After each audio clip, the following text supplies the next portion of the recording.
Hi, I'm Sue Xing. I am chair of the Washtenaw County Board of Commissioners, and I want to thank everyone who is attending tonight and wish you a good evening. I want to thank the esteemed representatives of the Environmental Protection Agency, EPA, Michigan Department of Energy, Great Lakes and Environment, EGLE, the Michigan Attorney General's Office, elected officials, community staff, and residents. I am grateful to Congresswoman Debbie Dingell for organizing this meeting tonight in partnership with Washtenaw County. We are gathered together tonight to bring clarity to the future of the Gelman plume cleanup process. We all benefit from being in the same virtual room to discuss this. I want to again express my gratitude to everyone working together to make this happen. The local communities, most of whom are interveners in the Gelman lawsuit, have been working very hard for many years to achieve a reasonable resolution to the plume of dioxane that continues to spread under parts of our community. I would like to acknowledge the hard work that EGLE and the Attorney General's Office has put into working on this situation. For the past several years, the interveners of the City of Ann Arbor, Scioto Township, Huron River Watershed Council, and Washtenaw County have been working alongside EGLE and the Attorney General's Office to reach a solution through a fourth amended consent judgment. When the parties could find no further areas of agreement, our lawyers brought the proposed fourth amended consent judgment back to the elected leaders of the intervening communities for approval. Each and every intervener community rejected the proposed fourth amended consent judgment as being unacceptable. The judicial process continues and a hearing is scheduled for March 22 in the matter. Additionally, each intervening community has passed a binding resolution asking that the EPA list the Gelman site as a Superfund site and asking the governor of the state of Michigan to send a concurrence letter to the EPA in support of making the Gelman site a national priorities list site. As township boards, city councils, and county commissions legally speak through their resolutions, each and every community has clearly and legally asked the EPA for intervention. The communities are united in seeking US EPA involvement and listing. Please make no mistake, our legally binding resolutions show that we are united. As the communities are legally bound by the resolutions passed by the elected officials, so are the attorneys who work for the communities that they represent. There is no question that the attorneys are bound by the resolutions that the community elected officials have passed. EPA brings national level resources and support to the work that our state government is already doing. The communities that have passed resolutions requesting EPA involvement have been informed that the process may be slow and that the aquifer most likely will continue to contain dioxane and that there are limitations to the process. With this knowledge, the intervener communities have passed resolutions requesting EPA listing. I am grateful that the EPA is here tonight and can speak to the ability of EPA to accept the listing of the Gelman site, regardless of the status of the ongoing litigation. Please keep in mind that the communities have rejected as inadequate the proposed CJ, which required the communities to give up legal rights should they ask the EPA for involvement. The parties expect the litigation to continue with the interveners able to represent the interests of the community. Finally, I would like to note that last night, Washtenaw County passed a resolution in support of the My Clean Water Plan and look forward to its eventual passage in the legislature. At this time, I would like to introduce and welcome Congresswoman Debbie Dingell. Congresswoman Debbie Dingell represents Michigan's 12th district in the U.S. House of Representatives. Recognized as one of the 25 hardest working members of Congress, Congresswoman Dingell is a staunch advocate for the well-being of our communities. She is respectfully and effectively engaged in supporting our community as we navigate the opportunities and challenges we face in dealing with the Gelman plume. Thank you so much, Congresswoman Dingell. Thank you, Sue. And I want to thank everybody who's here tonight. First, EGLE and EPA, who are very well aware of this plume and have had many conversations, which is one of the reasons we're here. And I want to go back to that in a minute. To each of the communities, their elected officials, their councils, township supervisors, mayors, who have spent a lot of time on that, and to the public members that are listening. All of the communities have passed resolutions at the end of last year, but there has not been clarity. some of the communities have been party to a lawsuit. Ann Arbor Township is not. Ann Arbor Township several years ago actually asked to file with EPA. Tonight, it's really important. Since those resolutions have passed, there have been many people asking many people answers to questions. People are getting different answers. There's a lot of confusion, and we need to have everybody in every community hear the same information today, the same answers. And EGLE and EPA, but it's EGLE, needs to hear from the communities in one voice. I am going to be very blunt. There are times when the lawyers do not appear to communicate what the electeds say. And I've very bluntly been told the lawyers have said to people, the communities don't want this, when all the electeds have said to me, this is what the communities want. EPA, after we had a meeting, and I raised some of the questions that everybody was getting, posted a one-pager to answer some of the commonly asked questions.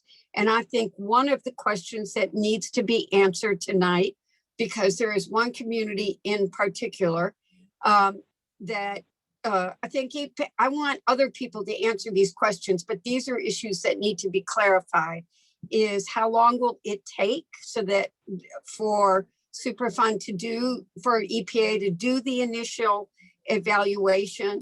What role will EGLE play? Can the court case continue? These are all questions that people continue to have. There have been things said to me that, I mean, I had to call the Attorney General because people were told that there had been a meeting with the Attorney General and EPA have said they would never take this site. And that is not the case. But I need people today to ask their questions so everybody hears them at the same time. And Director Clark needs to hear clarity on behalf of the communities, and EPA can help answer with EGLE a number of your questions, and the Attorney General's office is here too. So I urge everybody to ask the same questions that people keep asking separately. And at the end of this, there needs to be one voice. I hope at the end of the evening, we find a way to have one voice, or we need to find a way that the state hears from all the communities on one page, because that continues to be a problem. And with that, Sue, let's turn it over to people to ask questions and get answers. So I'll turn it back to you for the next part. Thank you, Congresswoman Dingell. I'm going to quickly review the agenda. First, we've already gone through our opening remarks. First, after that, we'll have an update from the Michigan Department of Environment, Great Lakes, and Energy. And then we'll have an update from the U.S. Environmental Protection Agency. Then we'll have time for questions and answers. I will remind everybody of how that works after we hear from EGLE and from EPA. And then finally, at the end, we'll have public comment. Before we get to the presentations, I would like to acknowledge the officials and groups in attendance. State Senator Jeff Irwin, State Representative Felicia Brabeck, Representative Donna Lazinski, and Representative Yusuf Rabi. Washtenaw County Commissioners, Commissioner Justin Hodge, Commissioner Jason Morgan, Commissioner Caroline Sanders, Commissioner Jason Maciejewski, Commissioner Ricky Jefferson, Commissioner Katie Scott, Commissioner Andy Labar, and Commissioner Shannon Beeman. Washtenaw County Water Resources Commissioner Evan Pratt, and from the City of Ann Arbor, Mayor Christopher Taylor, and council members Lisa Dish, Kathy Griswold, Travis Radina, Erica Briggs, Lynn Song, Elizabeth Nelson, and Jeff Hayner. From Scioto Township, Supervisor Will Hathaway, Clerk Jessica Flintoff, and Trustee Kathleen Knoll. From Ann Arbor Township, Supervisor Diane O'Connell, Clerk Rena Bash, and Trustee Michael Moran. Again, I want to thank everyone for being here this evening. So now as we're beginning, I'd like to share a few housekeeping items. The agenda tonight does include both a question and answer period and public comment. We have provided the opportunity for questions to be submitted in advance but meeting attendees can also submit questions through the meeting chat feature as we progress through this session. We will not be using the chat to respond or answer questions, but we'll be collecting these so that they can be asked of the panelists later in the meeting. Please include if your question is directed to EGLE or EPA if you have a preference. Questions that cannot be answered tonight will be addressed through written responses posted on the county's 1,4-dioxane website. For public comment, we have also asked individuals interested in commenting to sign up prior to this meeting. We will be limiting public comment to 1 hour in total and 3 minutes per speaker, and have asked those of you here representing groups to have a single individual speak on your group's behalf in order to be respectful of everyone's time. I'm going to turn it back over to Representative Dingle for the EGLE update. Thank you, Sue. First, for our first update, we are joined by representatives from the state of Michigan. From the Michigan Department of Environment, Great Lakes and Energy, or EGLE as we call it, we have Director Liesl Clark, Chief Deputy Director Aaron Keatley, Director of Suspected Remediation and Development Division, and Assistant Director, I think that's Joshua Mosher. I think I may have a typo here. Sorry. And from the Attorney General's office, we have Assistant Attorney General Brian Nagel and Assistant Attorney General Polly Xing. Director Clark will speak. And once the EGLE team is finished, they will turn it back to me. One of the other difficulties here is that not everybody is a party to the lawsuit. The Attorney General's office has been in touch with all those that are party to the lawsuit, as well as the EGLE department, and that's another one of the tension points here. So I'm going to highlight tension points so we try to resolve them tonight. Director Clark, turning it over to you. Great. Thank you so much, Congresswoman Dingle. Really appreciate the opportunity to be here today. And I don't know if I got the short straw or the long straw by getting the chance to speak on behalf of EGLE and the Attorney General's office, but I do appreciate the chance to do it. I've been joking with our team that I have the least amount of time on this topic in particular, and it is an important topic, one that our team has spent a lot of time on over the years. So I just wanted to start by sharing a few things from the EGLE perspective around the project. So I'm going to start by just, again, affirming our appreciation for working with Congresswoman Dingle. She and I have been talking regularly on this. She's a tireless advocate, as I think you all know. I have also had a lot of conversations with your folks at the state level. So Representative Lisinski, Representative Robbie, Senator Irwin, we're all regular conversants, and I'm looking forward to meeting the new representative as well. Also, lots of discussions with our friends at EPA. Appreciate having Cheryl and others here today. I think it's a good opportunity for us to have this discussion all at the same time. So I'm glad to have everybody together. But when I say thank yous, I would be remiss if I didn't thank, most importantly, all of you who are taking of your time and energy to stay so close to this important issue because of what it means to you. And it's your local leadership as well as local community members who have continued to have this conversation over the course of decades. Deepest appreciation to all of you whom it affects most directly. So we at EGLE are committed to this work. We've been involved for quite some time, and we share outcomes with all of you. As you know, EGLE, DNR, DEQ, all of our iterations began investigation of this particular issue back in 1985. So the investigation into the 1,4-dioxane started then. The state filed a lawsuit against Gelman in 1988. The first consent judgment was filed in 1992. And of course, it's been revised multiple times through amendments and court orders. Some of those court orders were even entered in over the objection of the state because we were seeking a more aggressive remediation approach, including one time when the court ordered the prohibition zone, restricting the use of the aquifer, and lowered the goal from the cleanup to the current risk-based approach. And since 1987, there's been 8 billion gallons of groundwater extracted, treated, and discharged, which removed over 110,000 pounds of 1,4-dioxane from the aquifer. EGLE's also been responsible for surface water quality sampling and monitoring, and we've been partnering closely with the Washtenaw County Health Department to sample hundreds of residential wells in the area to work to assure protection of those drinking water sources for the public. So I appreciate the way that Congresswoman Dingell set up the discussion tonight. We have, from the state's perspective, we've been pursuing this litigation with the interveners to make progress on the site in particular.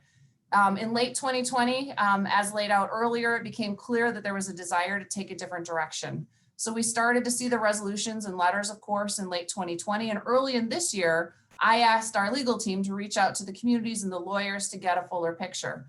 So we are very interested in understanding where the communities are interested in going with a unified voice.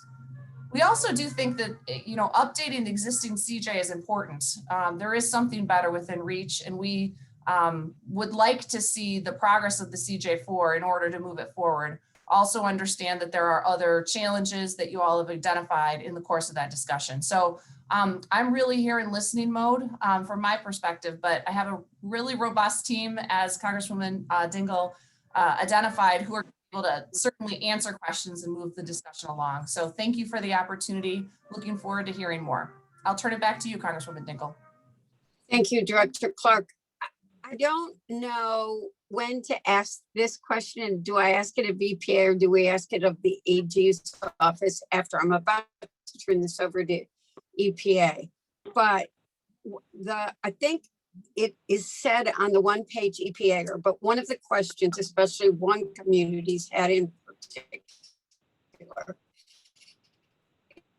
is you do think that we need to, and maybe if I'm going to interject, is while you are investigating whether this would be eligible and to take it, what would EGLE's role be? And would you be able to continue to negotiate with the courts on a fourth consent decree? I don't know if I'm even asking these questions right, but I'm putting the questions out there that everybody has. And since Director Clark just said that at some point in this conversation, that's an important part of the conversation.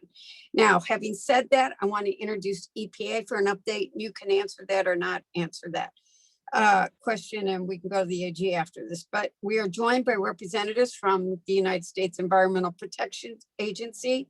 Joining us tonight are Acting Regional Administrator Cheryl Newton, Superfund Division Director Doug Ballati, Superfund Branch Chief Joan Tanaka, who's been with us many times, and Superfund Site Assessment Section Chief Denise Boone.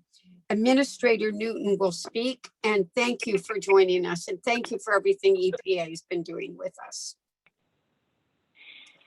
Well, good afternoon. Thank you. I want to thank everyone for joining the call, and I also want to thank you, Congresswoman Dingell, for organizing not only today's meeting, but the previous meetings that have taken place.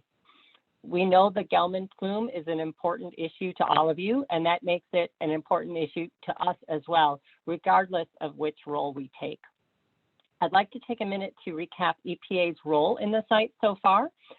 While EPA has been involved with the site in some ways, this is still a state lead site, as we've heard. Over the years, EPA has been asked by the communities to list the site to the National Priorities List, the list of the most contaminated Superfund sites in the country.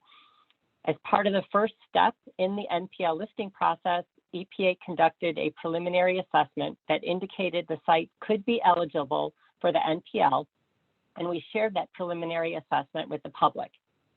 It's important to note that EPA generally does not list a site unless the state requests it. With that said, we remain committed to supporting our state partners and the affected communities as this cleanup moves forward. I'm going to turn it over to Doug Ballati, our Region 5 Superfund Division Director, to discuss the process of what would happen if we were to receive a request from the state to list the Gelman site, and he can answer some of the additional questions that have been raised as well. Doug? Thank you, Cheryl. Appreciate it. And good afternoon, good evening to everyone. Thank you. I appreciate you asking us to participate in this discussion. What we're planning on doing is to walk everyone through sort of the Superfund process. In a minute, I'm going to ask Joan Tanaka to basically take us from the preliminary assessment to remedy implementation with timeframes. So folks will get an idea of what exactly the different stages of the Superfund process are and approximately how long each of those stages take. The first thing I'd like to mention before I turn it over to Joan is that, and Cheryl touched on this, was that at the early stages of the Superfund process, the site assessment process, we really engage our state partners. We work very closely with our states, in this instance, EGLE, to do the preliminary assessment work, the site inspection work, the HRS scoring of a site. That's the scoring model that's used to determine whether a site would actually qualify for the Superfund list.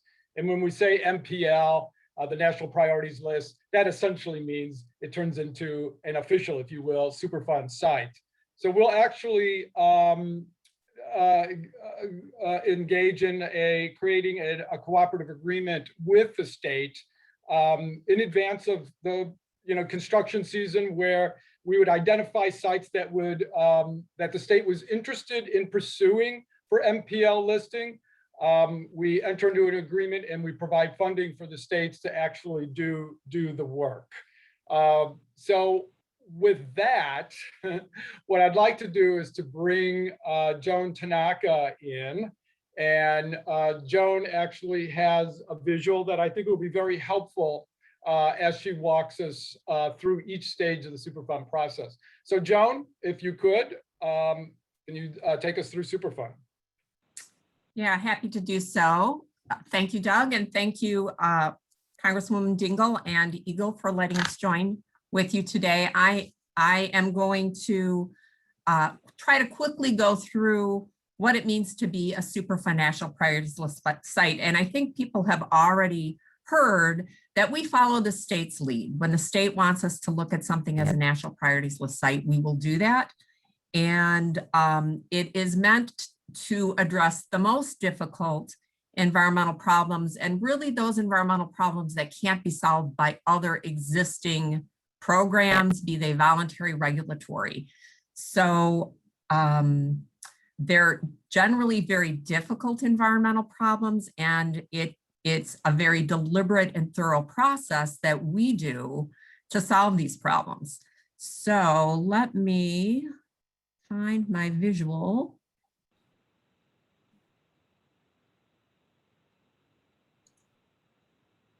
Sorry. Here it is. And I am going to start at the beginning and just try to go through this quickly.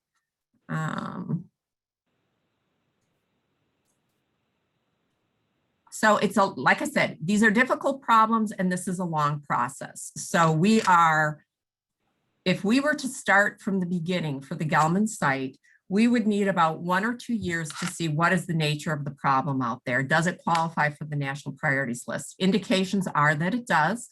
We would work with our states to gather the data to kind of firm up that it does qualify for the National Priorities List. And then there's a federal rulemaking process where we actually propose the site to the National Priorities List. We collect comments on it, we respond to those comments, and we finalize it on the National Priorities List.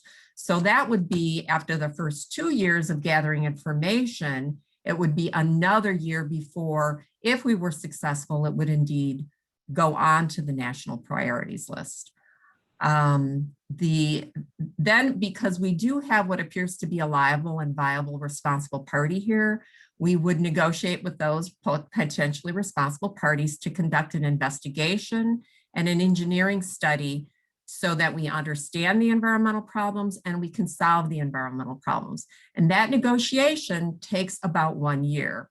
So what have we got? 1 to 2 years plus 1 year plus another year just to have an agreement with the responsible parties to study the problem. Then it's very difficult to say how long the actual study will take, but typically they won't go any more quickly than 2 years, and they can take over 10 years, these investigation studies.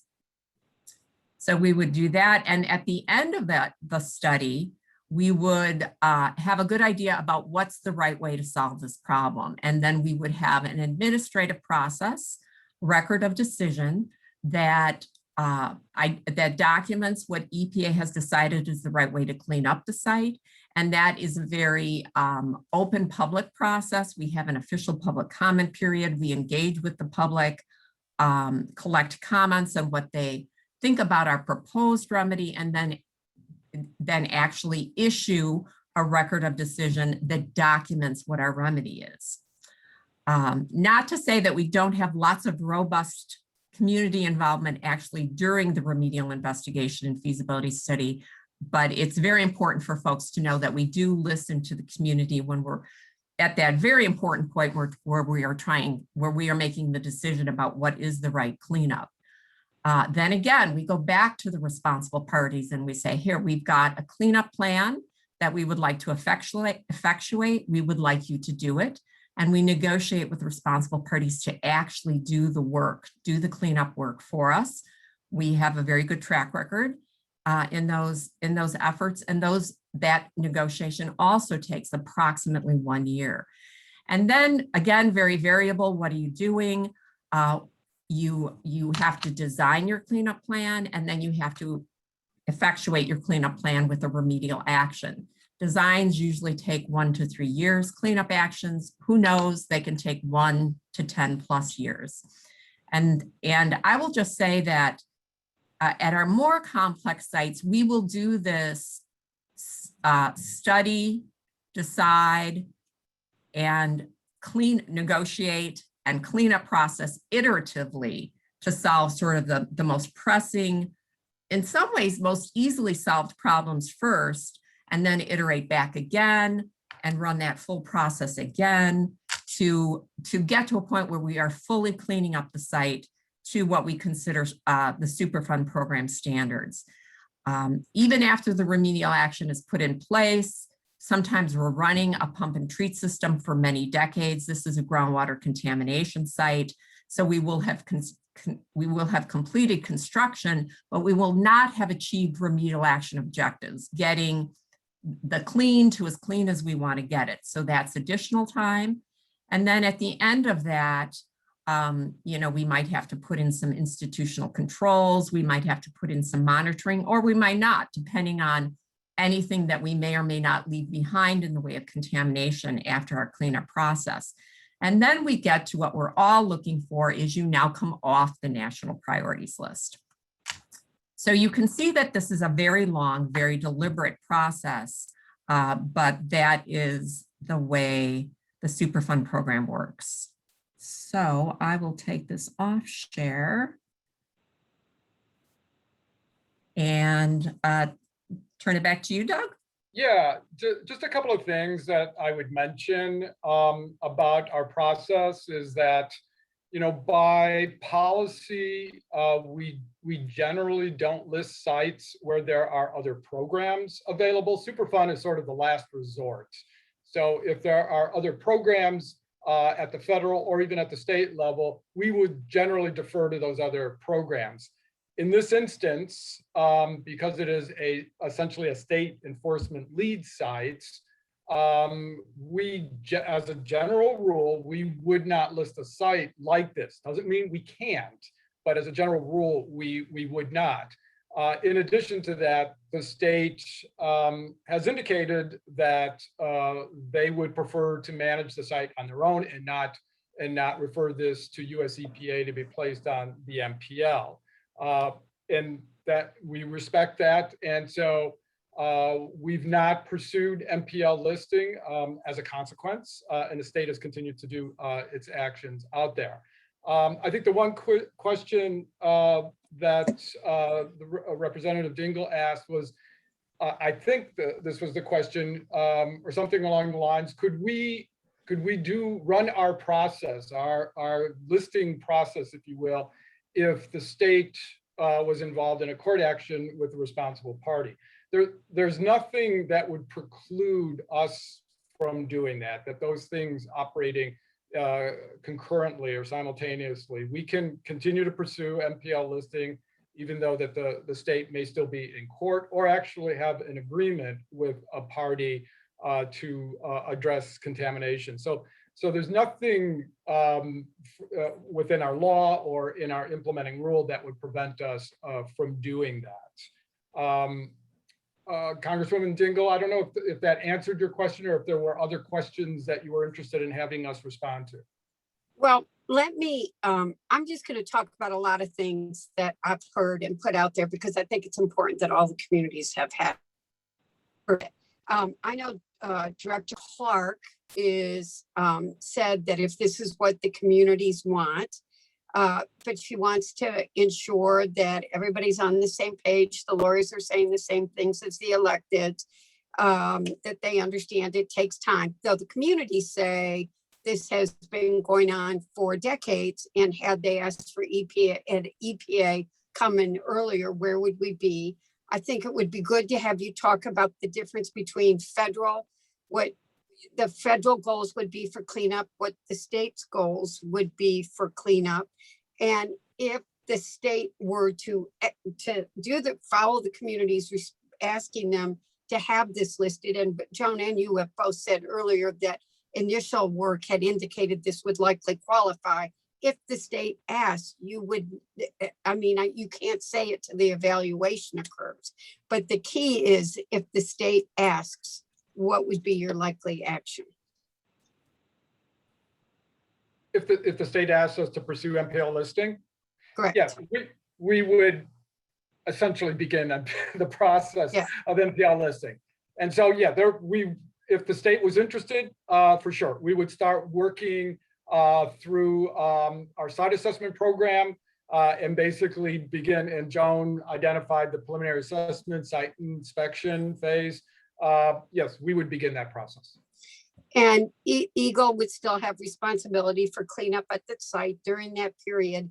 And it could be, I mean, I'm trying to ask these questions the right, and Director Clark does believe there should be a fourth consent decree, and the Attorney General's office thinks that Gelman might be open to negotiating with them for a fourth consent decree. I just don't want Director Clark set up here either. She has always told me she will listen to the communities, but she just wants to make sure that everybody has full understanding. So I'm trying to make sure everybody's got full understanding and on the same page here. And Doug, you didn't talk about the difference between federal and state, what federal cleanup goals would be versus state. Okay, we can do that. Let me bring Joan back into the discussion to go over exactly what the difference in terms of the objectives would be in comparing EPA standards with the state. So I would say that the primary goal of EPA, once we find that, or a primary goal of all of our Superfund sites, is to make sure that people in the environment are protected. So straight up, that is our first goal. We do have more specific goals that I think are of particular interest at this site because it is a groundwater contamination site, and our effectuating regulations do say that if there is usable groundwater that merits remedial action, it's contaminated, that our goal is to restore it to its beneficial use when practicable in a reasonable time frame. And so, you know, caveats: when it's practical and a reasonable time frame. For very large plumes, very, very contaminated plumes, we understand that'll take a long time. And again, it may take decades. And that is what we aspire to. It's that the other caveat is when practical, and it's not always practical. We're not always able to achieve those goals, but that is a goal that we aspire to. And I think that is an important piece of the Superfund program in the way of our goals, particularly for a site like this with groundwater contamination. Director Clark, did you want to say something? Yeah, I did. Thank you. And I want to apologize right now for the trumpet practicing that I suspect you are all listening to. He's doing wonderful. The audition's tomorrow. I'd like to clarify this point about the transition between the two organizations, however, because as we're talking about the EPA transition, I think that was a nice layout of what that timeline looks like. The piece about the consent judgment is an important one because if we are still under consent judgment 3, EGLE will be continuing responsibility as we start the EPA process. However, we're only able to hold Gelman to the consent judgment 3 structure because that would be all that's in place. So curious if our friends at EPA can talk about that. And let me ask this question. If you request, but they're doing the investigation, does that mean you're not on the NPL list so you can continue to negotiate the 4th consent decree while they're doing the investigation? I really want to get clarity why I'm asking, because I get asked these questions and I'm not the expert. I don't know who's taking that. I don't know the answer to that question, but I'd love to understand where EPA is at, and I have folks that I can ask to help understand from our. If I understand the question right, are we asking what EPA's role is during the time that the state is negotiating? Well, let me put it maybe in the words that Director Clark was trying to say. We don't want to, EGLE will continue to manage the site while you're doing the evaluation, but they want a stronger consent decree than the 3rd consent decree. So everybody would like to see EGLE managing a 4th consent decree. Is that a good way to start it, Director Clark? Okay, so if they put a request in to be considered for the NPL, can the negotiations continue for a 4th consent decree while you are doing the evaluation? Is that the right question? I think the short answer is yes. I don't see any reason why that couldn't happen concurrently. And as you saw what Joan put out there, it could be many years before EPA got to a point where we could even negotiate with the company, for doing the action. And what I would imagine is that many years down the road, once the site was placed on the MPL, once we did our, remedial investigation and feasibility study, wrote a record of decision, that's when the real handoff would then occur. So that could be 5 to 10 years down the road before we'd even get to that point. So you clearly want the site managed in the meantime. And if the state could get their 4th agreement, that would be the best of all worlds, I think. And then they would continue to manage the site until US EPA had an agreement with the company to sort of continue on with that at that time. There's a number of ways this could go, but that's probably the most likely way. We would continue with our investigation. We would try to get to a remedy relatively quickly out there. And we do this in multiple steps. There can be, several remedies after the first one. I would think we would want to enter into a negotiation, for the continuation of the current remedy that the state has. And then we would continue with our investigation looking at sort of a final remedy. And that's sort of what Joan was talking about. The final remedy could include these objectives, to clean up the aquifer to beneficial use, to drinking water standards, also looking at any sources of contamination out there that are adding to the plume itself. We would want to be folded into a final remedy out there. But up until the time where we're actually able to negotiate with the company for implementation of the remedy, it would be appropriate for the state to continue to manage the sites, up to that point. So Okay, go ahead, Lisa. I just wanted to clarify.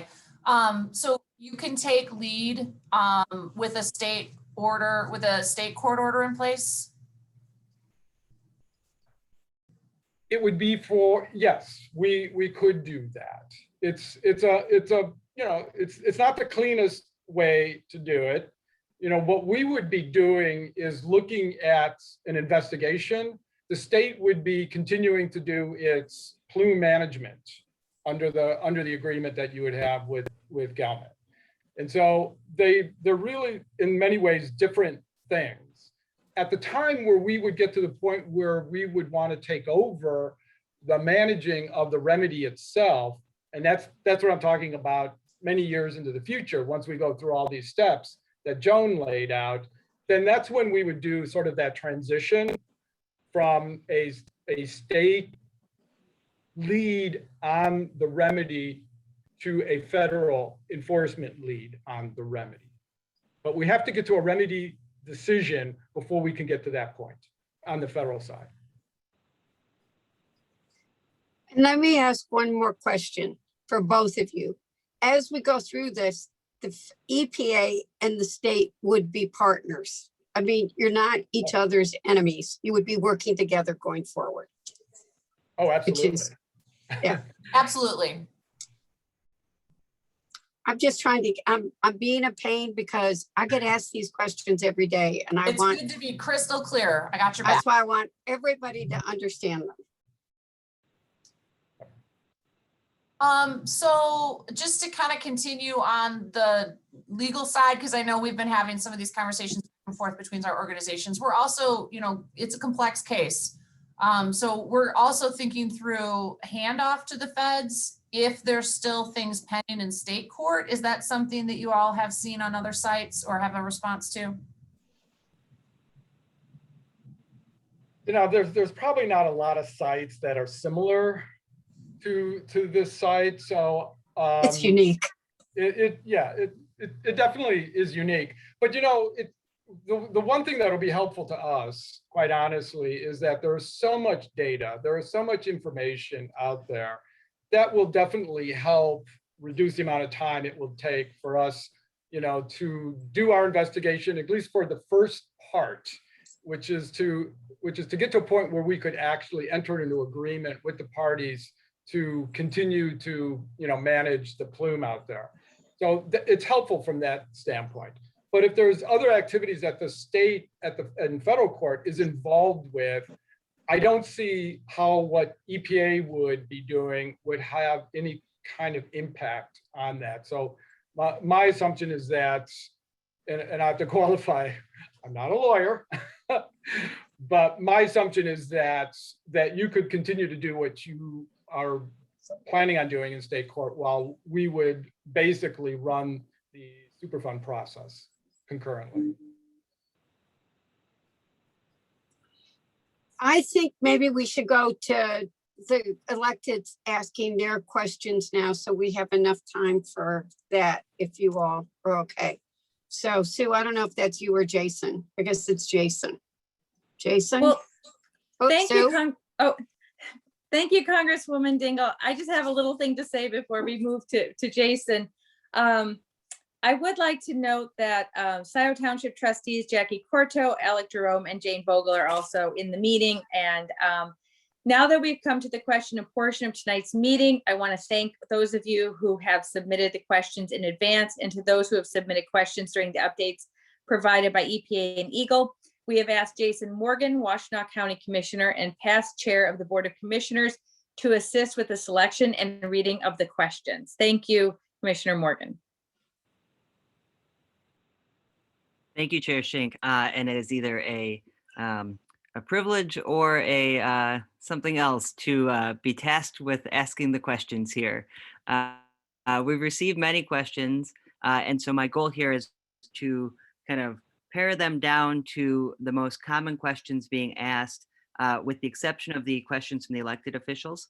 There are 4 of them from some of our elected officials right now, and I will just ask them as they were sent.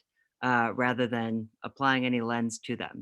So I will just ask them directly. Some of them are targeted towards either EPA or EGLE, and others are general questions, and whoever is willing to respond is certainly welcome to do so. So the first question from Councilmember Ali Ramlali is, what transitional process is required to be in place in addition to what agreements local jurisdictions agree must have in order for the EPA to take over as the lead enforcement agency in the cleanup? So it's something like, what transitional process is required to be in place? What agreements do we need to have as local units for the EPA to take this over? I don't think there's any. Mr. Jones, yeah, sorry, Doug, go ahead. No, I'm just trying to think. I don't think there's any agreements at the local level for us to begin the process of evaluating the sites. Because this goes in a number of different stages. You know, the assessment stage for MPL listing is really done. It's a partnership between EPA and the state. So we wouldn't engage Gelman until the site was actually officially on the MPL. So, and as Joan laid out, if we look at a 2-year listing process, then in the 3rd or 4th year, we would then enter into, or at least we'd enter into negotiations with the company in an administrative order to actually undertake the study. So that's kind of, I mean, I don't want to overly simplify it, but that's kind of it at that stage. Again, the state under its normal support for the federal program position would be involved in the process of overseeing the work that the company did if they entered into an agreement with us. We generally don't have agreements with the state. We can, but we don't generally have agreements with the state in overseeing work that we're doing out there. However, we would provide funding for the state to actually be the support agency in reviewing documents and where field work might be necessary. So did I address that question? And I can certainly bring Joan in and others to clarify if we need to. I think so, but if anyone wants to add more, please feel free. Okay. So this is Joan. Yeah, I would just add that that's exactly why we have a relationship with the state, and then we sort of use the state to voice the local concerns. You know, the agency, US EPA, is not going to go directly. We will have an outreach and communication relationship with whomever's interested in the site. But when it comes to deciding whether to list the site or not, we listen to what the state has to say, and they filter the voices of the local community members. So I don't know if that helped. Got it. Thank you very much. Tied to that question, one of the questions from the public was, when can we expect the governor or the AG or EGLE to request MPL status for the Gelman plume, given that the local units of government have requested that at this point? So that's maybe more of a process question. I don't know if that's more for EGLE or for, I guess probably more for EGLE. Hey, that's why we're here.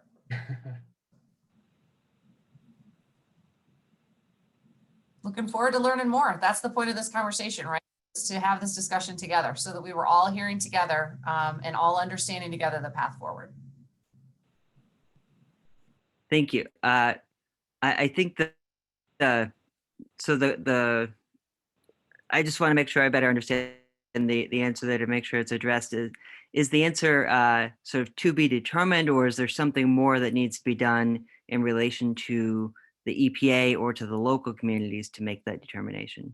So I'm going to reiterate what I was saying in my early introductory comments. So when we started receiving the resolutions and the communications from the local communities about seeking NPL listing, we reached out to EPA to have discussions with them about what does that look like. We talk a lot, but we weren't talking about that specific piece.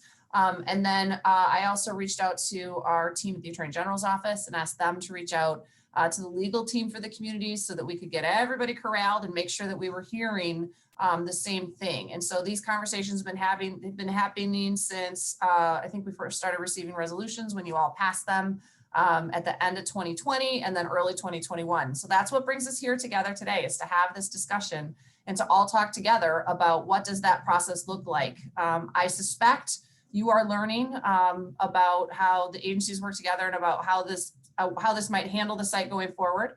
We think it's really important, as I've mentioned before, I'm going to keep saying, we think it's really important that if the communities want to move forward and do the work of listening with EPA through the NPL process, if that's the next step, we're concerned about just making sure that we're able to continue to move the progress on the site while we're stepping through everything that Joan laid out for us. So that's the concern EGLE's raising, and that's why we're wanting to have this discussion about how do we keep making progress on the site while we're going through the listing effort. So that's the discussion here today.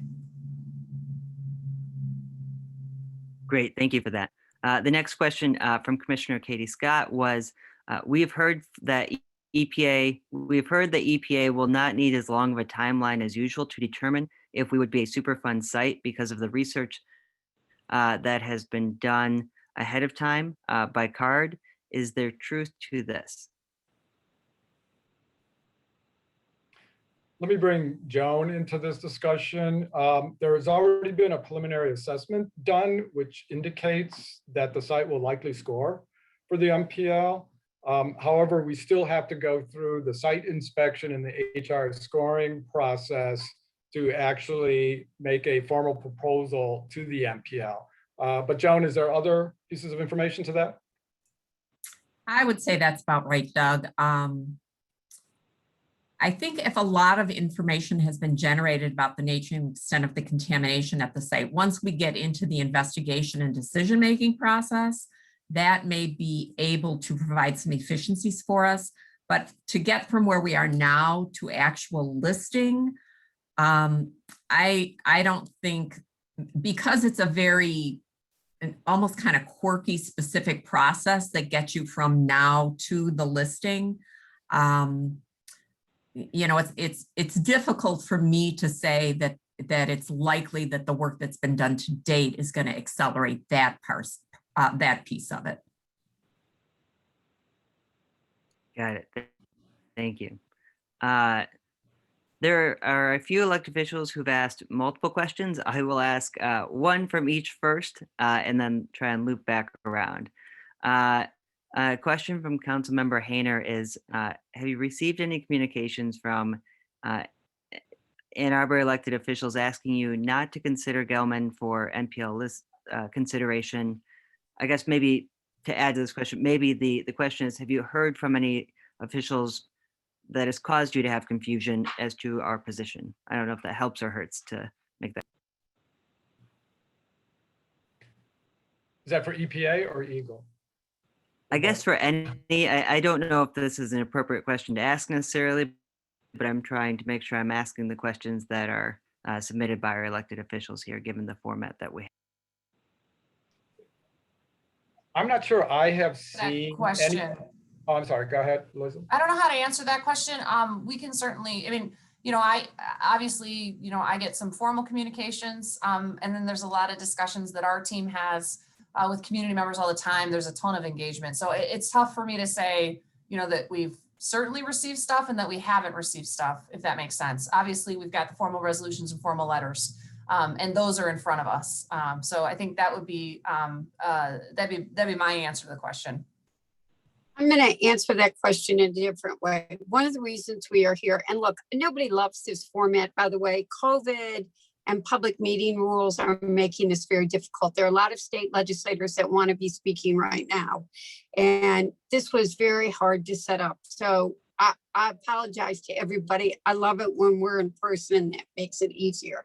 EPA has gotten a ton of questions from a ton of people, from a ton of different audiences, and letters from lawyers. And lawyers have met and not given people the same thing that cities have given. It's why we're all here, same time, same place, hearing the same thing, and why I'm trying to bring everybody together. Well, I know people are asking me to figure out another meeting, and I don't know how to do it with all the rules about how we meet.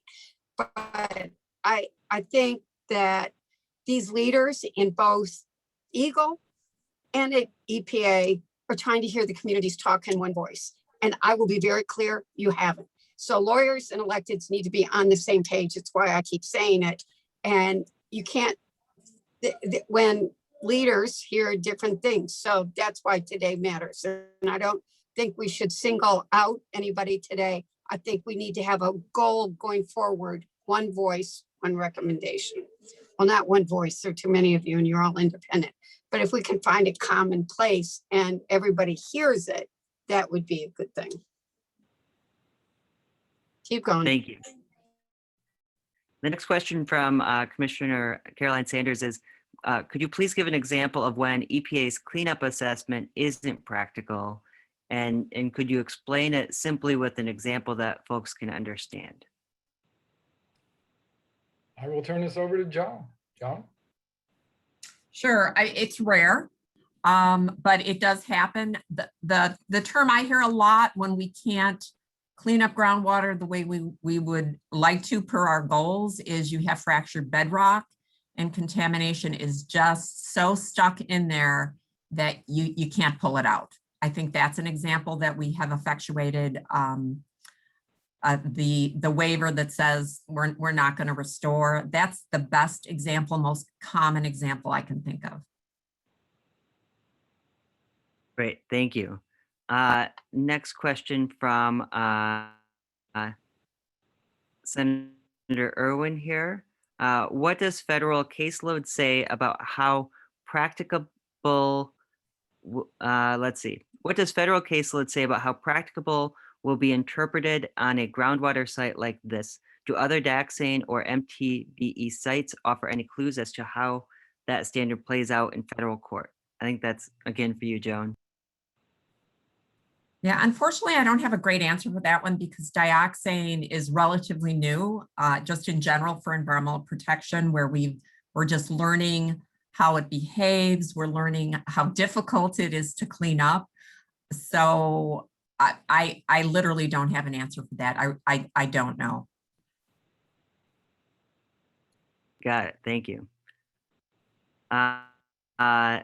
Next one from Councilmember Briggs. Oh, that one is crossed out. Next one from Councilmember Briggs. I believe that Mr. Bellotti said that EPA doesn't generally list a site where other cleanup programs are in place, since there will hopefully be a fourth CJ in place and currently is another agreement. Does that suggest to EPA that this isn't a site that needs the attention of the EPA? Well, as I was indicating earlier, it's really a matter of policy that we don't do that. It doesn't preclude it, absolutely. So because there is another authority out there addressing the site, we would not normally list the site. However, this is a unique situation, and that's why we're having the discussion here today. So it doesn't mean we absolutely wouldn't do it, but it gives you an idea of why we haven't done it and that the state hasn't requested MPL listing in this instance. Okay, thank you. Next question here from Supervisor Moran. All intervening communities in Ann Arbor Township have passed resolutions asking the governor to issue a letter of concurrence. What else is necessary to get the governor to do that?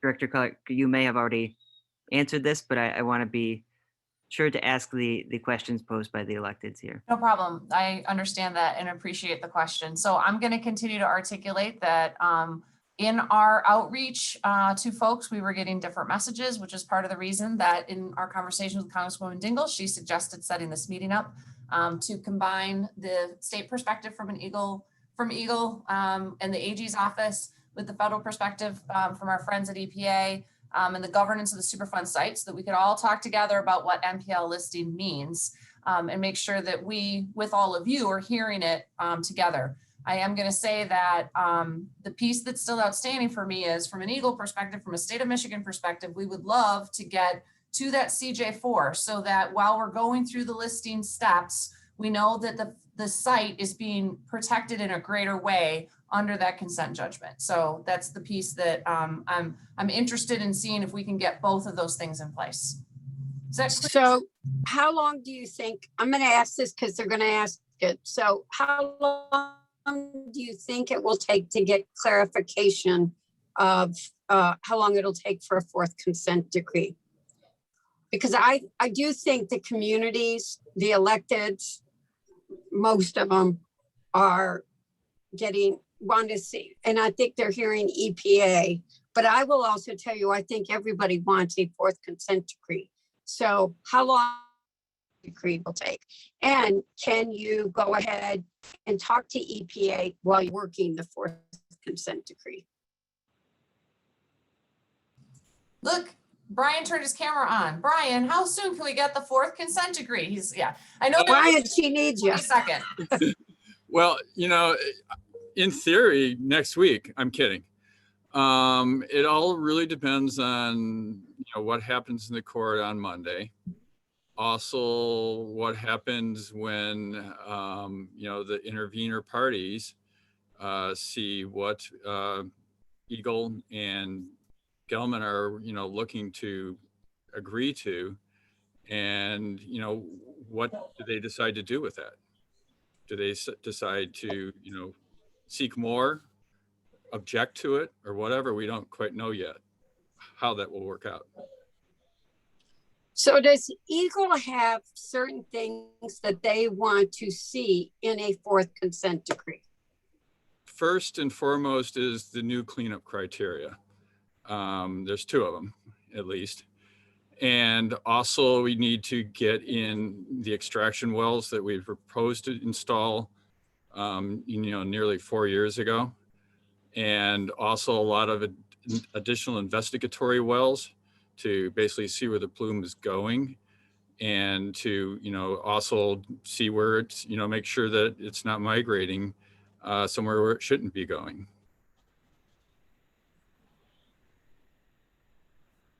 That's the short list. We want to make sure that we're better protecting the locals while we go through the NPL process. So, And this is there. Go. I'm sorry. This is Cheryl, and I guess I would. Lisa and I were on the same wavelength. Doug mentioned what a unique circumstance this is, and I want to make sure that everybody is hearing loud and clear that our goal is to then take advantage and optimize the uniqueness of this circumstance, and that includes supporting Michigan's efforts to get more protectiveness in place under their state authority if it proceeds for us to review under the NPL process while that was occurring. So I'm not a party, so that's always very hard for me whenever we have these conversations. I'm not an intervener. And the disconnects between the lawyers and the electeds also adds problems. So maybe I'll give this piece of advice and turn it back to Jason for more questions, that EGLE be clear in what they want to get in the fourth consent decree, and the interveners would agree that that's what they want, and lawyers would agree that they would support that if that's what everybody wants, and people try to work together instead of creating conflict at times. That would be my free advice for the day, and I'm not a lawyer, so it's worth what you paid for. But I think everybody does agree from EPA on down that we want the fourth consent decree. But I think the communities also want to move forward with the listing, but we want it to be under the right, I'm not telling people what to do, but if it does happen under the right circumstances. So then the question becomes, how do you get the fourth consent decree quickly? Do you agree with Yes, that? Just Congresswoman, I think that relates to a couple of the other questions are hinting at, particularly from comments from Representative Robbie and Councilmember Hayner, frustration around the timeline and sort of, you know, it sounds like from a lot of the elected officials' perspective, of course, we'd want a fourth consent judgment in place and then go to the EPA, but there's a question of, can we get a fourth consent judgment in place that doesn't preclude us from going to the EPA? What kind of timeline will there be to get a fourth consent judgment in place? Because that was kind of what we were trending towards over the last couple of years, but it ultimately resulted in a consent judgment that the local governments were unsatisfied with. So, you know, I think that's the question that a lot of the local officials are asking is, we've been trying to get a consent judgment in place. That did not work. So what now? That was why we're going towards the EPA now, either towards the EPA effort or down these parallel paths. So I guess that's the question, is how long do we wait to try for a fourth consent judgment? Is there more we could or should be doing as the local governments?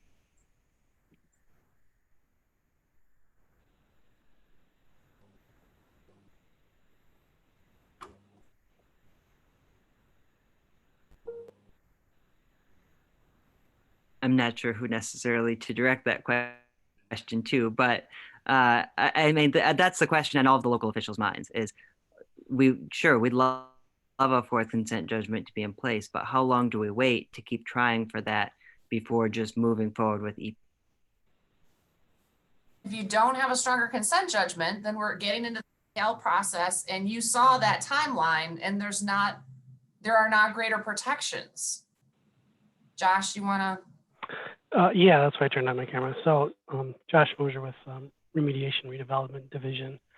You know, we understand the reservations on the Fourth Amendment consent judgment that was rejected, because it did come with some preclusions for then not seeking NPL status and all that, and that's understandable. What we're looking for is an improvement, maybe not perfection, maybe not what everybody sees as the ideal end game here, but we want improvements in place. And I think everybody can agree what Brian had explained are improvements. Again, maybe not perfect, but with that comes the acceptance that, okay, this may not be the end. We need to be under this better consent judgment, because as Lisa explained, EPA explained, there can be this parallel path towards assessing it for NPL with an uncertain outcome, mind you, but it's a process and it takes time, but we need to be secure in our state lead and our state efforts to manage the plume and the risk while we're doing that. So, you know, to answer the question, the fastest track to take is agreement that the fourth consent judgment may not be everything everybody wants, but it is a step in the right direction while we're assessing a different tool to maybe take it farther. And so, I will try to be as blunt as I can. We just need to stop the arguments around the fourth consent judgment and get it in place as soon as we can. I do think that it wasn't the listing on EPA that had people not agreeing with it. It was where some of the work that they wanted to do be. But I think as we have this discussion, I don't want to speak for the communities, but I will give you a sense that the communities are unwilling to wait another 2 years. It has been said to me, if we had done this 20 years ago, we would now be farther along. And I think many people wish the process had started earlier. So everybody agrees that getting a change in the fourth consent decree would be right. I'm not a party to it. I'm not in the room. I can't. But someone needs to take the lead on trying to get consensus on that fourth consent decree. And I think the communities want to know it's not going to be 6 months. They would like it to be sooner, and they do want to get this. So yeah, I would like to clarify that. This is Josh again. Gelman and the state are in agreement on it. We are not holding it up. I think, yeah, that reiterates what I had said earlier too, is that it depends on the community's reactions to, you know, the amended consent judgment that we want to put together with Gelman. Yep, they are in control of the timeline. So I'm not part of it, so I can't help there. So someone else that's a party to it needs to help keep that moving. But I don't, is this, what you are in agreement in does not prohibit the listing on the national priority list, correct, Brian? That's correct. Yeah. It's going to be up to you, Brian, to bring the parties together. I know how easy that will be since I'm not there. I'm looking forward to it. Jason, back to you. I want to be cautious to not sort of take a position. I'm really trying just to ask the questions, but I have been asked to kind of clarify that the letters, the resolutions that were sent to EGLE were requesting EPA listing while the fourth consent judgment was being negotiated. And it sounds like this is kind of the exact opposite of what EGLE is looking for and the AG's office is looking for. I don't know if you have any other thoughts on that, but that's what I've been asked to clarify. I'm sorry, I don't understand, Jason. Can you ask it in a different way?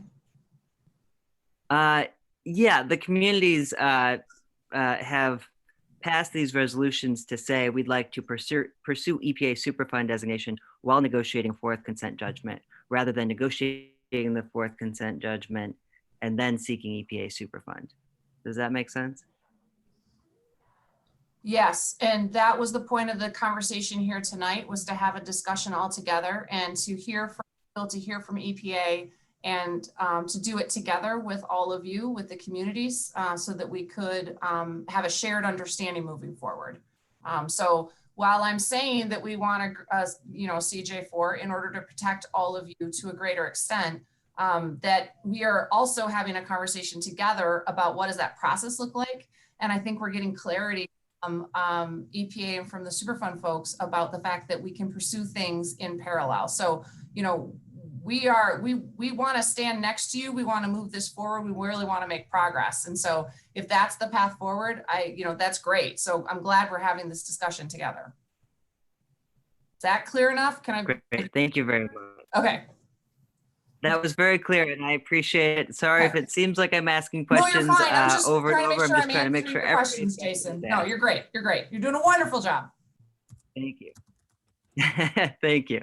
Next question from Scioto Township Supervisor Will Hathaway. Does making state support for EPA involvement, actually that is pretty much exactly what I just asked, sorry. Just asking if it's contingent on, I'll disregard that question because I just asked that, I believe, in another way here. Another question is from Councilmember Travis Verdina. Please correct me if I'm mistaken, but as this has been a point of contention and confusion in our community, I think I've heard both that we can pursue EPA while the court process plays out, but also that we want to be under a consent judgment before moving forward. Since the determination to move forward with the EPA seems largely in the state's hands, can we receive clarity on if or what else EGLE needs from us to move forward, since we've all formally requested to move forward with the EPA listing? Sorry, that is, you just answered that. Can I just say hi to Travis? Feel free to answer, add anything else. Hi, Travis. It's nice to hear you. No, we can do stuff in parallel. Like that's why we're here and that's what we're listening to. So I think this is an important step forward and I think we're all getting some clarity together. So, and hi, Travis. Great, thank you. From Councilmember Lisa Dish, just to clarify, Ms. Tanaka says that the data that's been gathered through the litigation process is not likely to accelerate the initial part of the process that gets us from where we are now to listing on MPL. Mr. Bellotti suggested that this data might speed some aspect of the process. Would it be that the existing data might speed the remedial investigation / feasibility study part of the process? Yes, I think that that's correct. I think that it would be helpful and very informative once we got into the RIFS, and it could potentially, and we qualify that to some degree, but it could potentially accelerate the time frame of getting to actual remedy decision. And what Joan was referring to as the pre-NPL process is pretty much a, you know, it's a very I don't know, tightly controlled procedural process that, you know, you have to go through these steps sequentially, and we probably wouldn't save a lot of time on that front. Fortunately, as Joan was indicating earlier, it's a 1 to 2 year process as opposed to a decades long process. Joan, you want anything else on that? No, Doug, I think that's exactly right. Got it. Thank you.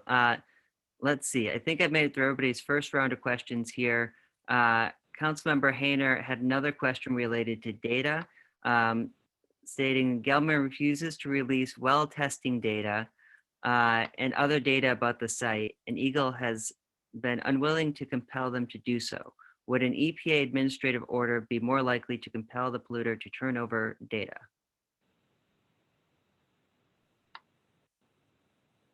Oh, I'm not sure I could answer that question. And I'll have Joan chime in on this, but this is part of the remedial investigation. And if there's data out there that the company has already taken that would be helpful to the investigation, it would certainly benefit them to bring that information forward.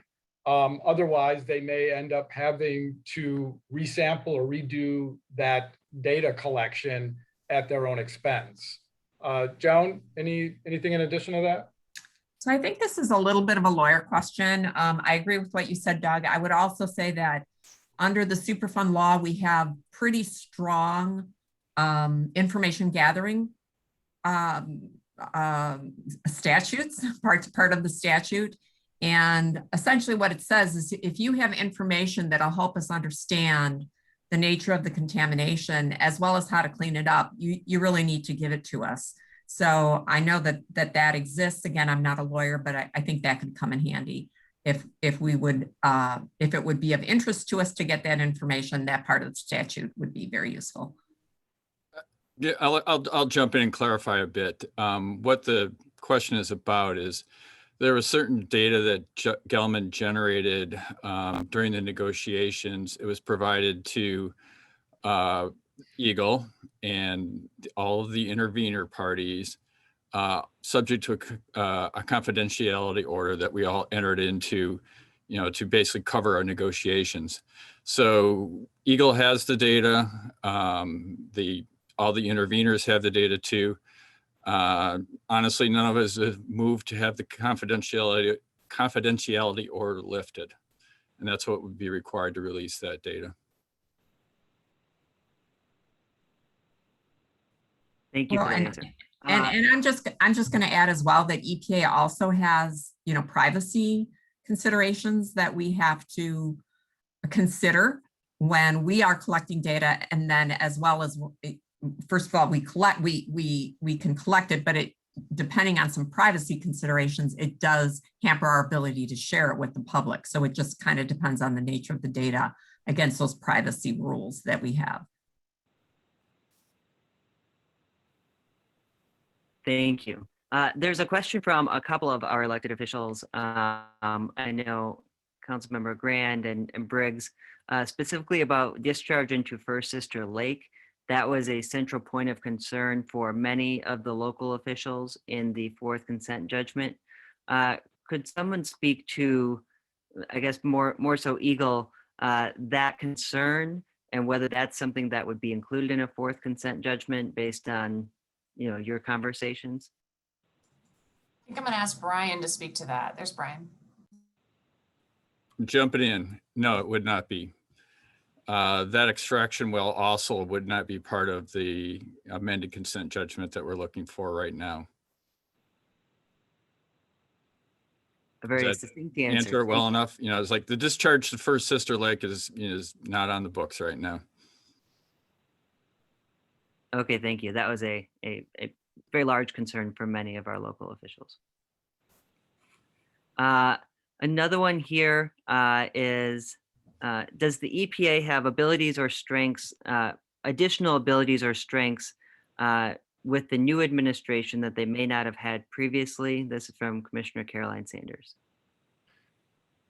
Yeah, I don't think there's anything, at least at this stage, anything different. We still have our statute. You know, we have the National Contingency Plan, which is our implementing rule. Those things aren't going to change with the new administration. It would be more priorities. But I don't think there's anything there that would necessarily impact the site at this stage that we know of. Got it. Thank you. I'm running out of elected official questions here, and so I will, let's see, I think there's one more, and then I'll jump to some of the community questions here as well. And many of these overlapped. A lot of similar themes were coming through here. Based on the complexity of the case, is there any concern with any of the agencies that taking this on will set a precedent either in a negative or positive sense? From EPA standpoint, I don't think so necessarily. I'll ask Joan. Joan, do you see anything here? I know this is a unique situation, but you know, I would say all Superfund sites seem to be unique situations. But anything here, Joan, that you think that would be precedent setting? No, I don't see anything that would cause concern on that front. Yeah. Okay. Thank you. Jason, I'm going to say something now because I'm getting a ton of texts from electeds. So I do want to say that some people think that this is being used as a delay tactic and that they feel very strongly that they understand the point on the consent decree that you want it to be cleaned up to a higher standard, but they want assurances that people aren't going to be dilatory and would like some time frame by which they can expect to know what the state's plan of action is. And there is a sense of frustration. You're seeing that too, Jason, in the questions. I know that. So Lisa, I'm recommending to the state legislators, they have a follow-up meeting with you as well. So I'm not interpreting in between. And I think that that's important. But I do think that people are concerned that they don't know what's happening in the court case. I certainly don't, but, and that they want to know a timeline. So I'll say that point. So I make sure I'm representing. I hear you. That sounds like a great point. I appreciate it. And I'm very happy to talk to my friends in the legislature. I like to talk to these folks quite a bit. So. And EPA, Cheryl, did you want to say something? No. Okay. So is it time now for the public questions, Jason? Does it go back to Sue? Yes, and some of them have been weaved in through these questions where there have been similar questions from the public and our elected officials. So I will jump to a couple of those. And apologies if I ask anything that's been asked in a similar way already. And this meeting is going to have to end at 7. So I want to make sure everybody gets their time. So maybe we should do a couple more of these. And then I know there's public comment towards the end of the meeting. So I'll ask another one here. Would EGLE oversee cleanup until would EGLE oversee cleanup until the EPA implements a cleanup if this moves towards the EPA? And I think the question is really, does involving the EPA through the lengthy process stop current cleanup activities? I can answer that. This is Mike Neller. I'm the Remediation Redevelopment Division Director. No, and part of this in our discussions with the EPA is that we'd have to have a strategy so that, you know, cleanup and remediation would continue, and then we would achieve some sort of handoff. So that's a very important aspect. Again, not to keep beating this dead horse, but you know, that's why we're interested in having a improved CGA in place. Got it. Thank you. There are a couple of questions around public health in the meantime. One of those questions I think hits on a couple of points. The Washtenaw County Health Department and Eagle partner to test residential well water near known plume boundaries on a routine basis. Is this type of surveillance something the EPA will continue to do? Apologies, my questions are moving as more are added. Is this type of surveillance something EPA routinely does at Superfund sites or typically requires from responsible parties at Superfund? John, I'll refer that to you. I think I understand. People are concerned that the plume is moving and they're concerned that it will get to points where it's being exposed to people. Absolutely. That would be part of something we would make sure we had covered correctly. Great, thank you. And somewhat similar to that is there a current level of threat to human and animal health in areas of the plume? Have residents in these areas displayed symptoms of dioxane exposure at any level? I don't know, that might be more of a technical question. Yeah, Mike, is that something you can speak to? Can you say it one more time, Jason? Question? Yes, it's a question of what is the current threat level to human and animal health in areas of the plume, and have residents in these areas displayed any symptoms, or has there been any negative health impact at the moment? And I guess I would add to that, is there anything that should be done in the meantime to mitigate? As far as I know, there is none. I mean, everybody in the area, the restricted zone is on community municipal water. So the impact to drinking water for those in that area is not there. Got it. Thank you. I think those are, let's see. If we were able to get the Gelman dioxane contaminated site on the Superfund list, how is the EPA going to address the issue of funding it, and approximately how long would that take? I think it's more of a question of how will the EPA fund that cleanup? Well, because there's a responsible party, Gelman, our first thing would be to enter into negotiations with the company. To do the first piece would be if it goes on the MPL, would be an administrative order for the remedial investigation feasibility study. So again, we'd enter into we'd try to enter into negotiations and get a consensual agreement with them on that. Assuming that they did sign on to that, and we were able to write a record of decision on a remedy out there, we would then bring the Department of Justice in, and we would engage in negotiations for a judicial consent decree for implementation of that remedy. Great, thank you. There's an additional question regarding First Sister Lake from Councilmember Dish, asking if Mr. Nagel could clarify if he is saying that First Sister Lake discharge will not be part of the fourth CJ because the new well that would have produced that effluent will not be created as part of the fourth CJ. That is correct. That what we're calling the Park Lake extraction well will not be put in as part of the CJ that we're doing, just with Gelman. So that's why there wouldn't be a discharge from there. Got it. Thank you for that clarification. I'm seeing, let's see, another, I'm trying to just sort through here. I don't see too many more unique questions that haven't been discussed already. Oh, here's one. What has your experience regarding property values been in the neighborhood surrounding Superfund sites? Is there any concern regarding? John, do we have any recent information in terms of any national reviews on property values around Superfund sites?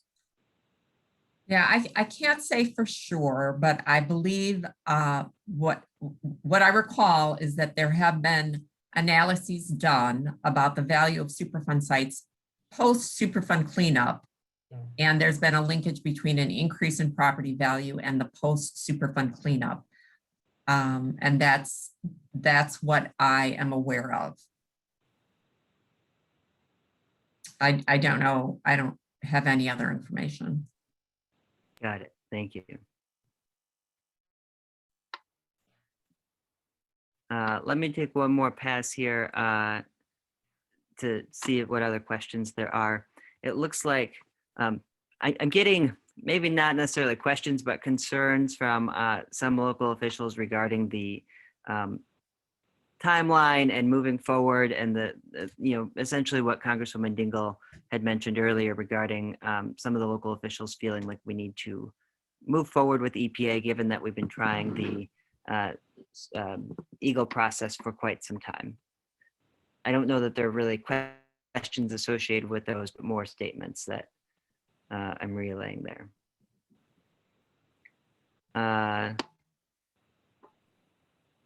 Great. I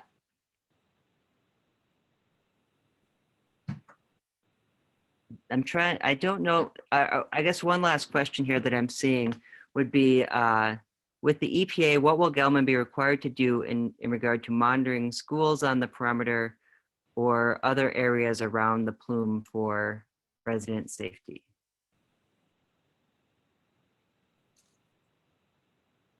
Down to that. Yes.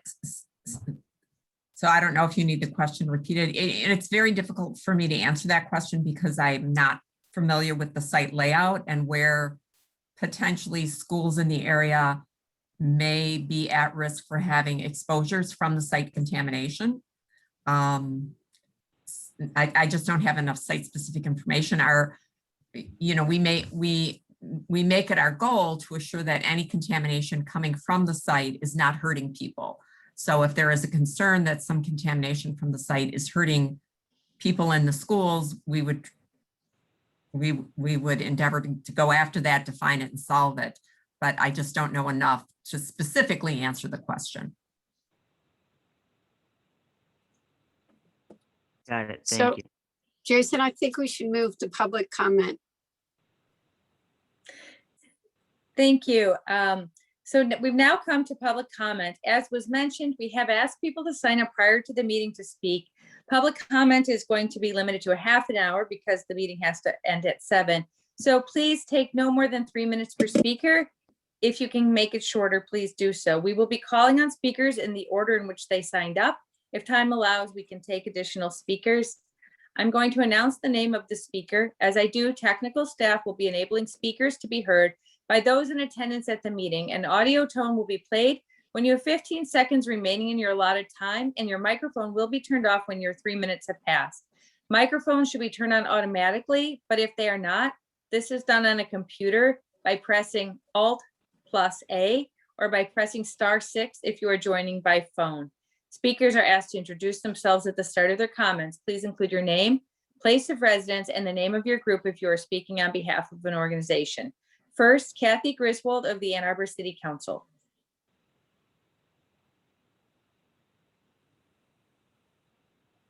Can you hear me? Yes. Great, thank you.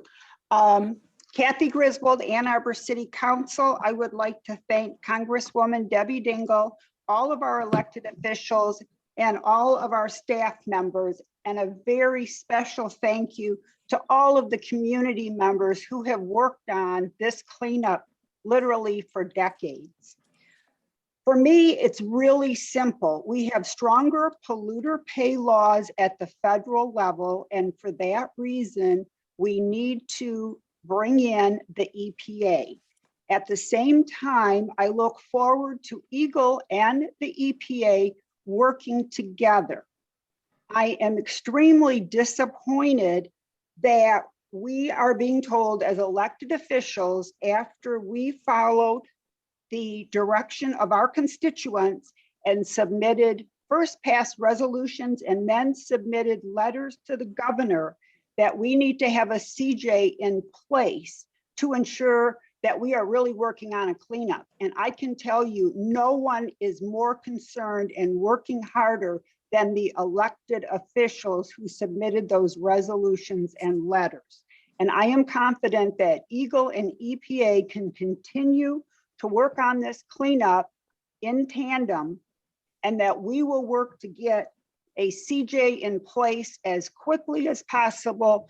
But I don't want that to be a condition for the governor sending the letter. Thank you. Thank you. Next, Representative Yusuf Rabi.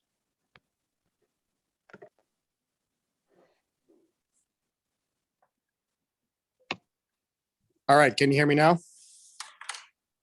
Yeah. Yes. Okay, great. Thank you, everybody, and thanks to all that are involved. I just wanted to say a few things. So I don't know, those of you that are presenters could probably already see this in your Q&A, but you know, we started this conversation at the county over 6 years ago. And 6 years ago, if we had gotten the ball rolling then, we could have been 3 years into a cleanup already with the EPA. And so all of this foot dragging and waiting on, you know, all these different pieces, we need to get the ball rolling now. And every year that we wait, we're getting 1 year closer to the plume, getting closer and closer to our drinking water. DNR told me back in 2015, it's going to be 30 years before the plume gets to the river. Well, I plan on living for the next 30 years, and I plan on turning on my tap and having clean drinking water coming out of that as a resident of the city of Ann Arbor. But the clock is ticking. And as the clock is ticking, we can no longer afford to be inactive on including the EPA in this process. They have higher cleanup standards. They have a better ability to deal with this. Obviously, we need EGLE at the table. Director Clark's been doing a fantastic job. I sent a letter to the governor's office requesting action in support of our local communities. And I would like to have an amended response to that letter indicating that action is going to take place from the governor's office. We need action now. We cannot continue to wait on this issue. Thank you. Thank you, Representative Rabi. Next, Michael Moran, Ann Arbor Township trustee and former supervisor of Ann Arbor Township. Thank you. We understand that this process will take some time. However, Ann Arbor Township in 2013 passed the resolution seeking to explore EPA treatment of this site. In 2016, the township board passed a resolution specifically asking the EPA to become engaged in the cleanup of this site. In 2020, we passed the resolution asking the governor to issue a letter of concurrence. All of these resolutions were unanimous.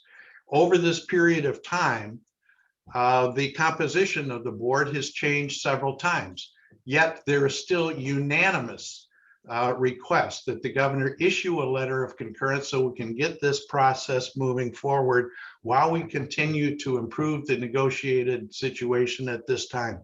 Please issue the letter of concurrence so we can get this moving. It's been 8 years. If we'd started 8 years ago, we'd be a long way toward this process. Thank you. Thank you. Ann Arbor City Council member Jeff Hayner.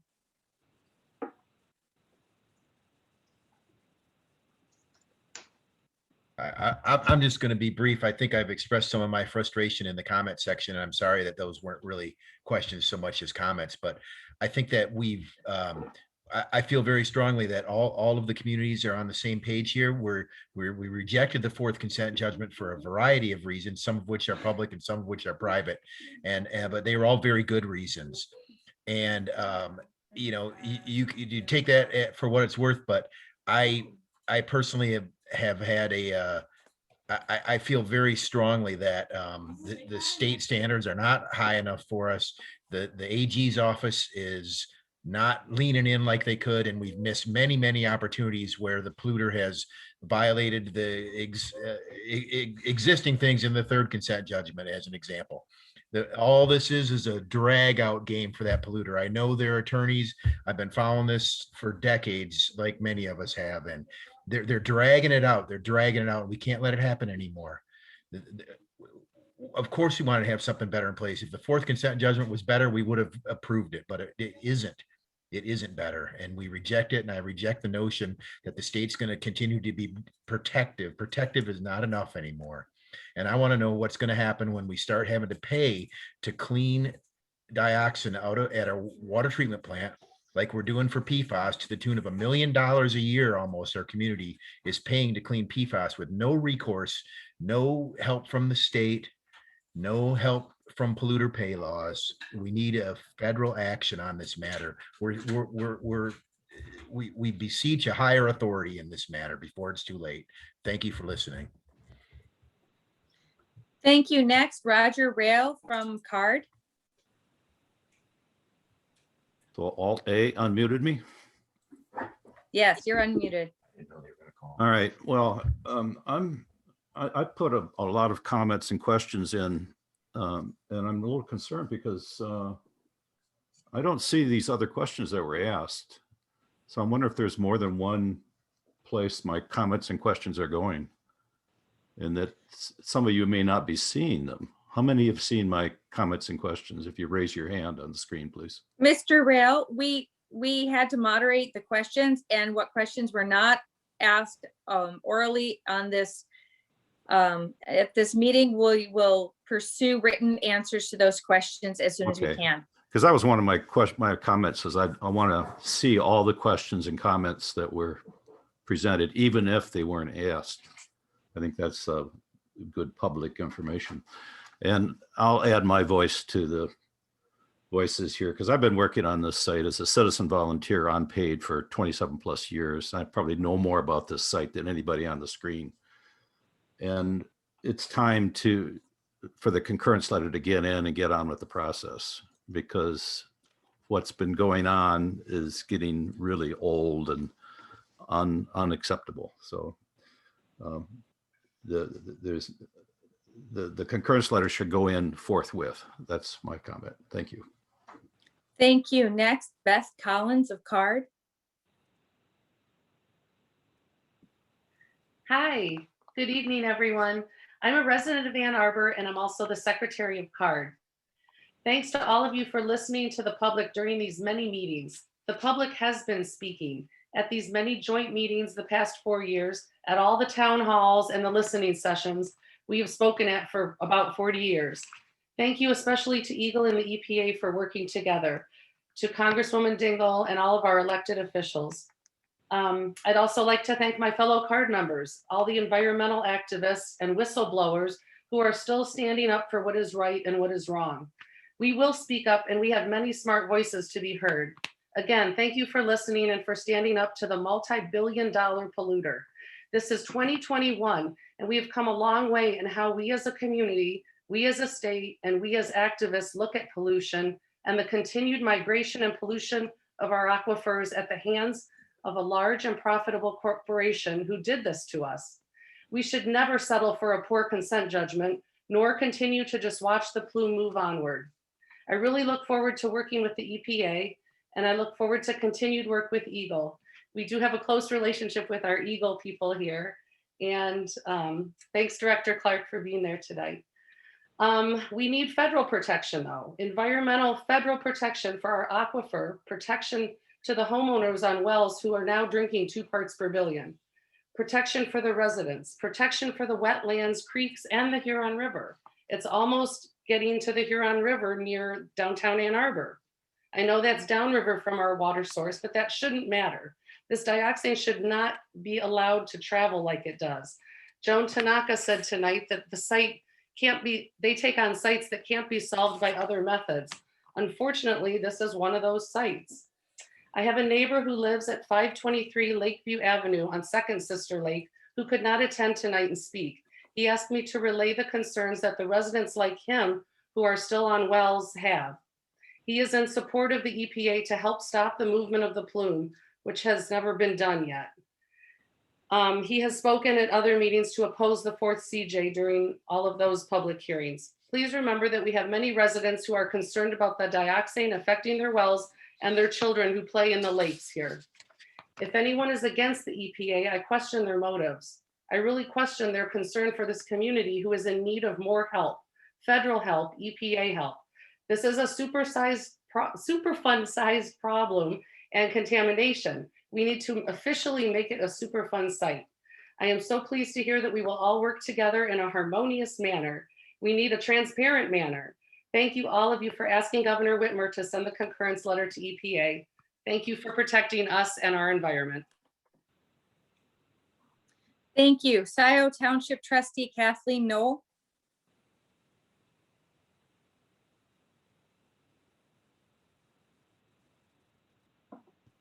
Can you hear me? Yes. Okay, thank you. I've been involved as the SIO representative on CARD for over 4 years.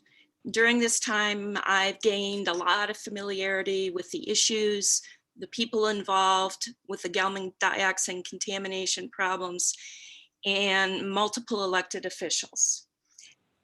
I've heard from many SIO residents. CARD has heard from many SIO residents, and the SIO Township Board has also heard from them.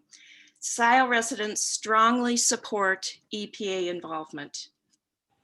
For the speakers from EGLE, EPA, and the AG's office, thank you for your presentations tonight. I hope you have heard the message from the elected officials that you said you wanted to hear in terms of what people want. And I'm hopeful that we can get the governor's concurrence letter and move forward with EPA. Thank you. Thank you. Ann Arbor Mayor Christopher Taylor.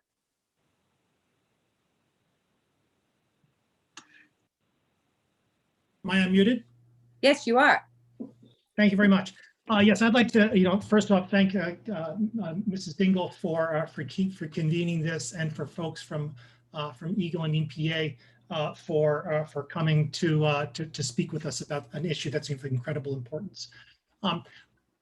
In my view, and that I think one thing that we've heard, and I hope that folks at the state have heard, is that we do have resolutions from all jurisdictions requesting the letter issuance. And as far as I recollect, that those letters, those resolutions are not contingent from our perspective on a cessation of the state case. That is to say that in the context of a parallel action, that we look forward to, as jurisdictions, the issuance of the letters. And so in my view, since we have heard today that a parallel path is an option, parallel path is a perfectly fine way of going forward, then, for my part, and I think that that's shared by many, that there is no obstacle from the states going forward on that basis.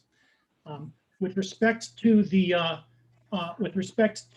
that parallel path, with respect to the state case, I will express, there's more conversations to be had, but a little bit of frustration with the messaging that occurred at this event.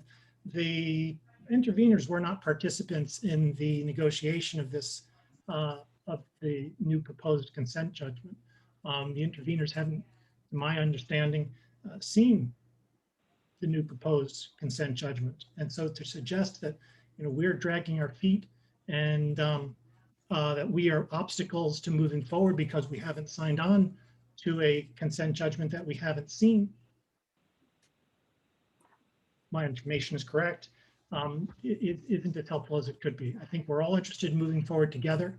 We look forward to working continually with the state, looking forward continually working with EPA on that basis, because ultimately we all want clean water, and we know that there's only way to get it, and that is by further action on the site and by accelerating cleanup and expanding monitoring. And so we want a solution that is effective on those bases.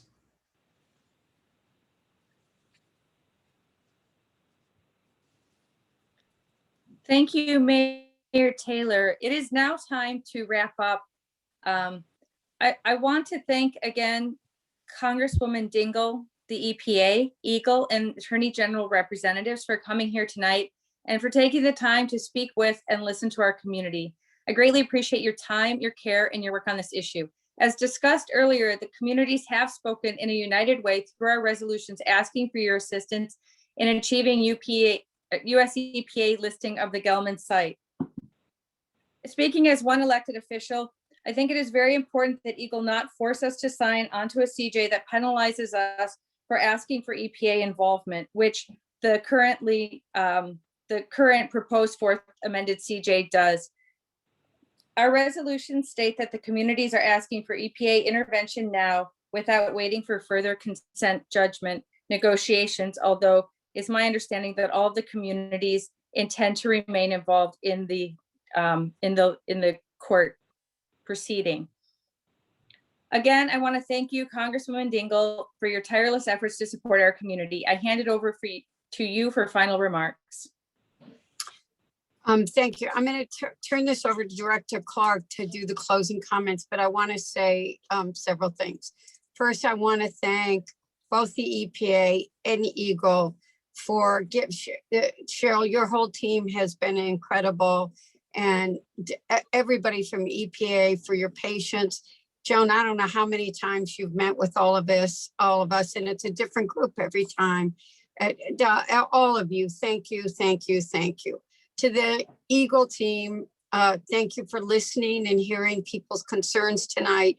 And I think you're stuck with us for a lot longer because people want to have dialogues and they've got a lot of questions. Chris Taylor, I'm not a party to the lawsuit, or the interveners, so I have no clue, and I only get reports, and I apologize. I shouldn't have said it.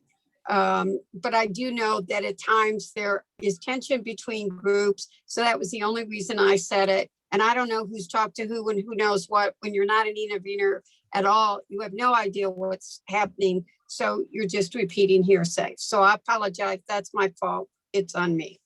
And I'm glad everybody's working together. And I didn't know that some of you hadn't talked to each other because I don't know what people are saying to each other. Sue, Brian from the Attorney General's office had said that the EPA, working with EPA is not part of what they've got on the table for the fourth consent. I had specifically asked that, so I want to clarify that with you. I'm going to make one more statement that I think is true because I've heard it from too many people, and I've heard it from government agencies and I've heard it from electeds. I beg the lawyers and the electeds to all be on the same page, because when you are in government and you get mixed signals, you don't know who to follow or who to believe. So I think it's really important that each community be on the same page as their attorney, and when their attorney is speaking with government officials, that you all have that same message. I think this EPA, we thank you for answering questions, and I think EPA answered, with everybody hearing, a lot of the questions that people have been asking one off. I know Director Clark has heard a lot of people's frustrations and heard where the communities are. And I do know she's always available when I try to get her. And I think I'll turn this over to her for closing comments. Great. Thank you, Congresswoman Dingell. And I just want to start by saying thanks to all of you who are willing to give up of your time and have spent so many years, for some of you, working on this problem. Also, thank you to Sue and for running a tight ship. Really well done. I think that this is a model for other conversations like this. You know, we are with you, and EPA is with you. We care about this site and we care about the affected residents. I want to be super clear. CJ4 is not a condition. I did not mean to imply that in any way. Our thought process is that getting a CJ4 in place as soon as possible, whatever that version of the CJ4 is, allows us to have enhanced protections that are necessary for all of you while the Superfund process unfolds. So I just want to be clear that that was what I intended to convey. And I apologize because my dog is now getting into this conversation. You get to listen to my son play trumpet, and now you get to listen to my dog. But this is a great time, I think, to kind of wrap it up and say I do very much appreciate the opportunity to have this conversation with all of you here tonight. This was necessary to, what the Congresswoman was alluding to. you know, I hear the resolutions, we read the resolutions, we see the letters, and then we were having different discussions. And so this has been really helpful to demonstrate where everybody's at. So appreciate your time and energies, and we're looking forward to moving forward as well. And Director Clark, you will be in touch with the communities and tell them how you're moving forward, right?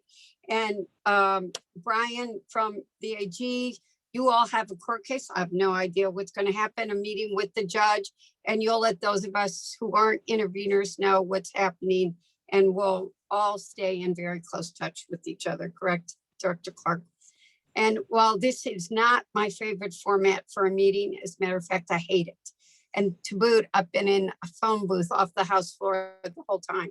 But we do need to keep communicating with each other, and with public meeting rules and COVID, it's far from ideal, but we will figure out how we keep everybody together in this climate. So thank you to Washtenaw County for putting it together. Thank you for everybody who's here. Send me any comments you've got after this. Send Director Clark. She loves to hear from you as well.